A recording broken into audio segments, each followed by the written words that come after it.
नमस्ते बच्चों। कल हम भूगोल विषय का अध्याय नंबर 2 पढ़ रहे थे। उसके अंदर हमने एस्किमो जनजाति की कुछ विशेषताओं के बारे में, उनकी शारीरिक बनावट, उनके आवास किस प्रकार के होते हैं, वस्त्र किस प्रकार के हैं, आर्थिक क्रियाकलाप किस प्रकार के, उसके बारे में अध्ययन किया। उसके बाद आज हम देखते हैं, उनके निवास तक हमारी कल बात हो गई थी। आज हम उनके उपकरण के बारे में अध्ययन करेंगे कि किस किस प्रकार के उपकरण जो है एस्किमो लोगों के द्वारा काम में लिए जाते हैं। देखिए, मुख्य रूप से यहाँ पर बर्फ हमेशा जमी रहती है। ग्रीष्म काल के अंदर जो बर्फ है वो पिघल जाती है, तो पिघलने से इनको जो शिकार के लिए जब भी जाते हैं तो इन्हें नाव की आवश्यकता होती है। ज्यादा बर्फ के खंड जो है ज्यादा पिघलते ही नहीं, कहीं कहीं जैसे में देखने को मिल रहा है बर्फ खंड है, तो इस वजह से यहाँ पर ज्यादा लंबी नाव भी लोग काम में ले नहीं सकते। तो ये क्या करते हैं, चमड़े की नाव बनाते हैं, इसे कयाक बोलते हैं। यहाँ पर इनके पास जो उपलब्ध संसाधन है, जहाँ पे तो होती नहीं है, तो चमड़े की नाव बनाते हैं जो 5 मीटर तक लंबी होती है और 1.5 मीटर तक क्या होती है, चौड़ी होती है। इसके बाद एक होता है कुमिया। ये थोड़ी सी बड़ी नाव है जो व्हेल मछली के शिकार के दौरान काम में ली जाती है। इसमें 2 या 2 से अधिक व्यक्ति भी एक साथ बैठ सकते हैं। इसके बाद जो इनके अन्य उपकरण हैं उसके अंदर हार्पून जो होता है सील मछली के शिकार के दौरान काम में लिया जाने वाला एक प्रकार का भालेनुमा, जो है देख सकते हैं आप चित्र के अंदर। भालेनुमा एक प्रकार की आकृति होती है जिसे हार्पून कहते हैं। इसमें 2 तरह से एरो के निशान होते हैं जो शिकार के दौरान भी काम में आते हैं। एक होता है स्लेज का एक प्रकार की गाड़ी होती है जिसके पहिए नहीं होते हैं, जिसे कुत्ते या रेडियर जो है वो खींचते हैं, और ये वालरस की हड्डियों से निर्मित होती है। आप देख सकते हैं चित्र के अंदर किस प्रकार की होती है। इसके बाद जो है कि सामाजिक और सांस्कृतिक जो विशेषताएं हैं उनको एक बार देख लेते हैं। देखिए, ये लोग क्या है, छोटे समूह के अंदर रहते हैं। इनका जो जीवन होता है वो एक प्रकार से घुमक्कड़ प्रकृति का होता है। शिकार के लिए आवास तो स्थायी रूप से बना के रहते नहीं है, इसलिए ये क्या है, हमेशा निरंतर कभी शिकार की तलाश में या भोजन की तलाश में इधर उधर घूमते रहते हैं। तो उनका जो जीवन होता है सामान्य रूप से प्रकार से घुमक्कड़ प्रवृत्ति का होता है। जीवन यापन करने का जो तरीका है वो आदिम है, अभी तक पुराना ही है, नया किसी प्रकार का जो है इन्होंने उसके अंदर लिया नहीं। पारिवारिक व्यवस्था जो होती है पितृवंशी होती है, पिता के नाम से या इनके जो वंश होता है उसके आधार पर इनके जो परिवार हैं वो चलते हैं। और बहुपति प्रथा जो है प्रचलित है। एक महिला एक साथ में अनेक पतियों के साथ रह सकती है। ग्रीष्म काल में अनेक उत्सव मनाए जाते हैं। सामान्य रूप से हमने देखा कि ध्रुवीय प्रदेशों में रहते हैं तो यहाँ पर शीतकाल ज्यादा लंबा होता है। जब ग्रीष्म काल होता है तो ये लोग क्या करते हैं, उसी ग्रीष्म काल के अंदर या वसंत काल के अंदर जो है अपने उत्सव वगैरह मनाते हैं। अंधविश्वासी होते हैं और जादू टोनों के अंदर विश्वास रखते हैं। एल्यूट भाषा बोलते हैं। इनकी जो मुख्य रूप से भाषा है एस्किमो की वो एल्यूट है। प्रश्न बन सकता है कि एस्किमो की जो भाषा है वो कौन सी है, तो मैं उसका ध्यान में होना चाहिए कि एल्यूट जो है इनकी मुख्य भाषा होती है।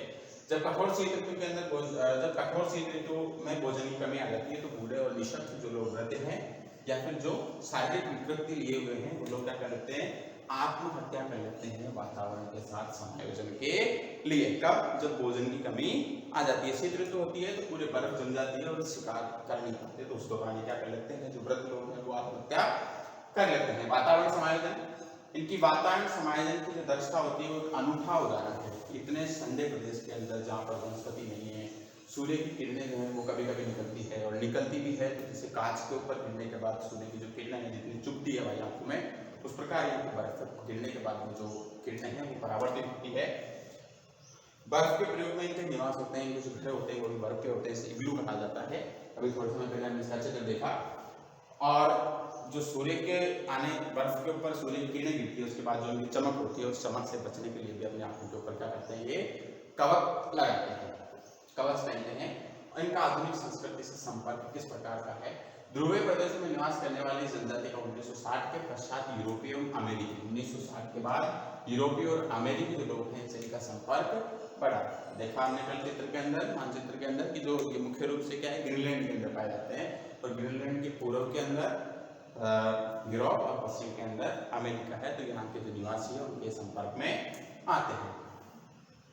अब यह है आग्नेय अस्त्रों को, जब इस संस्कृति के प्रयोग संपर्क में आए तो आग्नेय, अग्नि से जलने वाले अग्नि के जो अस्त्र हैं उनका प्रयोग करने लगे हैं, बंदूक आदि का प्रयोग करने लगे हैं।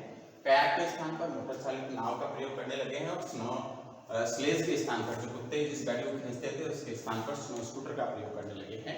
पारंपरिक वातावरण का रूपांतरण तीव्र गति से किया जाने लगा है। फर, समूह आदि के व्यापार से मुद्रा मिलने से इनके पहनावे व रहन सहन की विविधता में भी बदलाव आने लगा है। फर होता है, स्क्रू होता है, इन सब का क्या करते हैं, व्यापार करते हैं।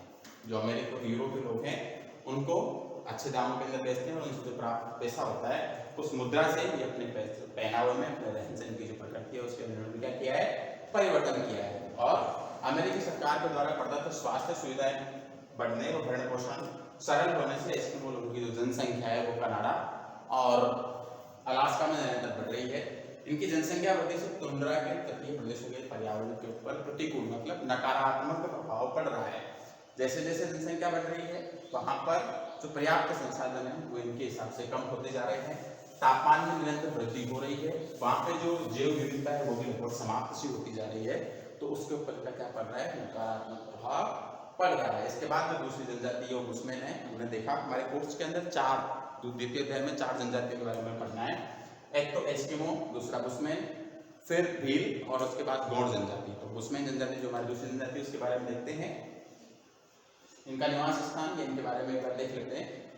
वर्तमान में बुशमैनों की जो संख्या है वो 10,000 है। बुशमैन लोगों के समूह में परंपरागत रूप से 20 या 20 से कम सदस्य होते हैं। इनका जो मुख्य कार्य होता है वो आखेट या खाद्य संग्रहण होता है। उपनाम देखिए, जितने भी जनजातियां हैं उनका जो मुख्य व्यवसाय होता है वो मुख्य रूप से क्या होता है, आखेट करना और खाद्य संग्रहण करना। इससे पहले वाली जो हमें जनजाति पड़ी वो मुख्य रूप से कोई या बड़े रूप में किसी प्रकार कोई आर्थिक व्यापार करने नहीं लगे हैं वर्तमान 1960 के बाद के दशक के बाद, लेकिन उससे पहले वो मुख्य रूप से यही काम करते थे। वैसा ही बुशमैन करते हैं। इसके जो कुछ उपनाम है, अफ्रीका के कालाई मरुस्थल में रहने वाले बुशमैनों के अनेक नामों से जाना जाता है, जैसे सोन हो गया, रवि हो गया और बसावरा। इसके बाद बुशमैन जनजाति जो है इसकी विशेषताएं और शारीरिक बनावट क्या होती है। ये जो है निग्रिटो प्रजाति से संबंधित है। कई बार प्रश्न पूछ लिया जाता है कि बुशमैन कौन सी जनजाति से संबंधित है, तो उसका जो आंसर होगा वो होता निग्रिटो प्रजाति। अब निग्रिटो प्रजाति क्या विशेषता है, देखो नाटे का होते हैं। जहाँ एस्किमो मजले का दिखे होते हैं, ना ज्यादा लंबे ना ज्यादा छोटे, वहीं पे मरुस्थल में रहने वाली जनजाति है निग्रिटो और बुशमैन ये एक प्रकार से किस प्रकार के होते हैं, नाटे का होते हैं। जो हाइट होती है वो कम होती है। ये जनजाति निग्रिटो प्रजाति से संबंधित है। बुशमैन जनजाति के लोगों के जबड़े मोटे तथा होठ जो है वो बाहर निकले हुए होते हैं। चित्र के अंदर देख सकते हो आप, इनके जो होठ हैं बाहर निकले हुए, जबड़े थोड़े से मोटे हैं। इनकी आंखें छोटी व गोल होती है परंतु चौड़ी नहीं होती है। इनके जो नितंब होते हैं बहुत भारी होते हैं। इसके बाद ये लोग कहाँ निवास करते हैं, निवास क्षेत्र है अफ्रीका के अंदर मुख्य रूप से जो है ये पाए जाते हैं या यहाँ पर ये लोग निवास करते हैं। बुशमैन जनजाति का जो निवास क्षेत्र है अफ्रीका महाद्वीप में 18 डिग्री दक्षिण अक्षांश से 24 डिग्री दक्षिण अक्षांश के मध्य बेचवाना लेन में स्थित है। देख सकते हैं हम चित्र के अंदर कि इस वाले क्षेत्र के अंदर मुख्य रूप से लोग क्या करते हैं, निवास करते हैं। कालाई मरुस्थल और दक्षिण पश्चिम एशिया के उपोष्ण घास के मैदानों के अंदर भी पाए जाते हैं और दक्षिणी अफ्रीका के बोत्सवाना, नामीबिया, अंगोला क्षेत्र में भी ये लोग रहते हैं। इसके बाद देखिए इनकी जो भौगोलिक परिस्थितियां हैं वो किस प्रकार की होती है। कालाई मरुस्थल जो है वो धरातल इसका उबड़ खाबड़ है। यहाँ पर अर्धशुष्क कटिबंधीय, अर्ध उष्ण कटिबंधीय जलवायु पाई जाती है। वार्षिक जो औसत वर्षा है 25 सेंटीमीटर, यहाँ पे सेंटीमीटर कर लेना, मीटर बहुत ज्यादा हो गया, 25 सेंटीमीटर से कम होती है। जैसे राजस्थान के थार के मरुस्थल के अंदर जो पश्चिमी भाग है उसका शुष्क मरुस्थल वाला, वैसे यहाँ पर 25 सेंटीमीटर से कम वर्षा होती है। यहाँ पर वर्ष भर तापमान उच्च रहता है परंतु रातें जो होती है क्या होती है, ठंडी होती है। मिट्टी है, गर्म होने के अंदर उसको समय कम लगता है, ठंडा होने के समय कम लगता है। दिन में सूर्य की रोशनी में जल्दी गर्म हो जाती है तो यहाँ पर तापमान ज्यादा हो जाता है और रात के समय जल्दी ठंडी होने से जो है 10-11 बजे के बाद की जो रात होती है वो क्या होती है, ठंडी होती है। कुल मिला के यहाँ पर तापांतर जो होता है वो बहुत ज्यादा पाया जाता है। गर्मी की ऋतु लंबी होती है और सर्दी की ऋतु क्या होती है, छोटी होती है और यहाँ पर धूल भरी आंधियां चलती है क्योंकि किसी प्रकार की वनस्पति है नहीं, आवास है नहीं, तो जो मिट्टी है वो तेज हवा के साथ बहती जाती है। इसके बाद वनस्पति और जीव जंतु, यहाँ की जो वनस्पति है उसमें के निवास क्षेत्र में घास के मैदान और कटीली झाड़ियां पाई जाती है। लेकिन मरुस्थलीय क्षेत्र होते हैं, मरुस्थलीय क्षेत्रों के अंदर वनस्पति को ज्यादा बड़ी पाई नहीं जाती। या तो घास के मैदान होते हैं, घास के ऊपर पाई जाती है, फिर कटीली झाड़ियां जिनकी पत्तियां नहीं होती है और झाड़ियां होती है उनकी ऊंचाई भी कम होती है, जड़ें गहरी होती है, गुद्देदार होती है, इनकी जो तना होता है वो, और पत्तियां छोटी या फिर कांटों के रूप में पाई जाती है। पेयजल की प्रमुख जो समस्या है वो बनी है इसलिए यहाँ पर जो प्रमुख आधार है पेयजल का वो तयामा है, एक प्रकार का तरबूज होता है और यहाँ पर बहुतायता से पाया जाता है। इसीलिए जल को ये लोग जल सेवन के रूप में काम में लेते हैं। जीव जंतु देखिए यहाँ पर शाकाहारी और मांसाहारी दोनों प्रकार के जीव जंतु पाए जाते हैं। इसमें हिरण, बड़े कोल्हू, स्टेनबॉक, गुण खरगोश, जिराफ, शुतुरमुर्ग, जंगली बिल्ली, वन बिलाव, लखड़बग्गा आदि पाए जाते हैं। देखिए शुतुरमुर्ग को यहाँ पर हाईलाइट किया हुआ है। शुतुरमुर्ग जो होता है वो मुख्य रूप से इनकी यहाँ पर अर्थव्यवस्था का, इनके जो है भोजन का या जो इनके पात्र है उन सबका एक काम में आता है। शुतुरमुर्ग के जो अंडे होते हैं उसके खोल से ये लोग आभूषण भी बनाते हैं और उसको पानी के जो पात्र है उसके रूप में भी इसको काम में लेते हैं। प्रसिद्ध एटोसा राष्ट्रीय उद्यान भी इसी प्रदेश के अंदर अवस्थित है। यहाँ से महत्वपूर्ण क्वेश्चन बन सकता है आपके बोर्ड के हिसाब से भी और आप जो भविष्य के अंदर एग्जाम देंगे परीक्षाओं के हिसाब से भी यहाँ से एक महत्वपूर्ण क्वेश्चन बनता है। इसके बाद इनकी जो आर्थिक क्रियाकलाप है दुश्मन के वो किस प्रकार के हैं। देखिए जनजाति है और ज्यादा इनका संपर्क है नहीं, तो ये लोग क्या करते हैं, मुख्य रूप से जिनका व्यवसाय का आधार है वो है आखेटक। बुश्मैन जनजाति मूल रूप से आखेटक है।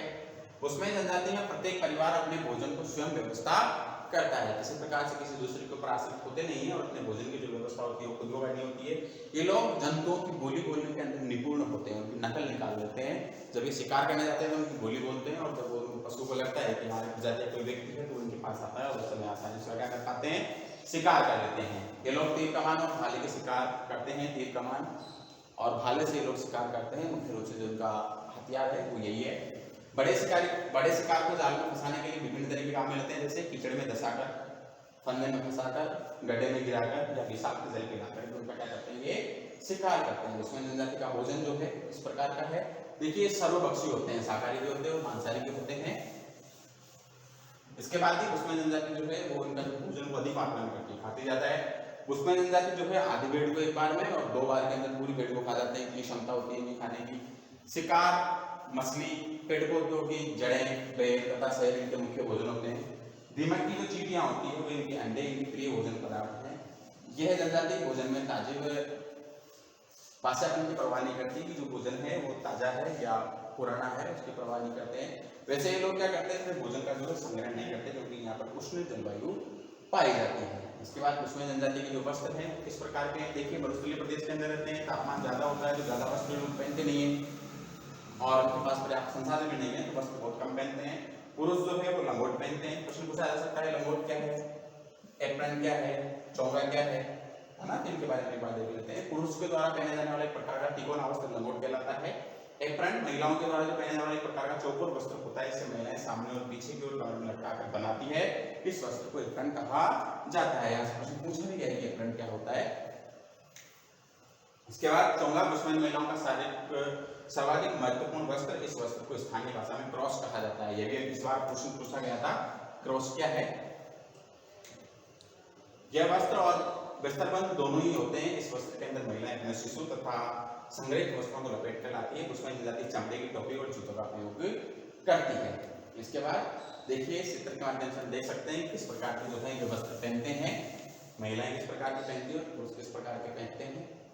इनके जो निवास करें उसके बारे में बात कर लेते हैं। बुश्मैन जनजाति जो है मुख्य रूप से चट्टानी गुफाओं में शरण लेती है। बुश्मैन खुले क्षेत्र में पेट की टहनियां घास तथा जानवरों को खुले में गुंबदनुमा झोपड़ी बनाकर झोपड़ी बनाकर रहते हैं, जैसा चित्र के अंदर दिखाया गया देख सकते हैं। बैरफुली बुश्मैन जनजाति के अल्पकालीन गांव होते हैं जो अस्थायी रूप से थोड़े समय के लिए बसाया जाता है। इस गांव में लगभग 8 से 10 झोपड़ियों का जो है एक समूह होता है। छोटे गांव होते हैं, घुमक्कड़ जीवन जीते हैं, इसलिए यहाँ पर इनका जो है वो जो है इनके जो मुख्य हथियार और औजार हैं उनके बारे में बात कर लेते हैं। बुश्मैन जनजाति तीर कमान, मुखला, डंडा, भाला, बर्छा तथा अग्निदंड आदि प्रमुख हथियार रखते हैं।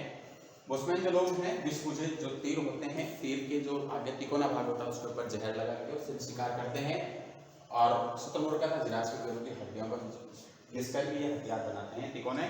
बुश्मैन जनजाति तीर कमान में लगभग 60 मीटर की दूरी तक स्थित शिकार को आसानी से मार लेते हैं। शिकार को पकड़ने के लिए बुश्मैन पेड़ की छाल के रस्से भी बनाते हैं। ये हम चित्र के माध्यम से इनके हथियार जो है देख सकते हैं।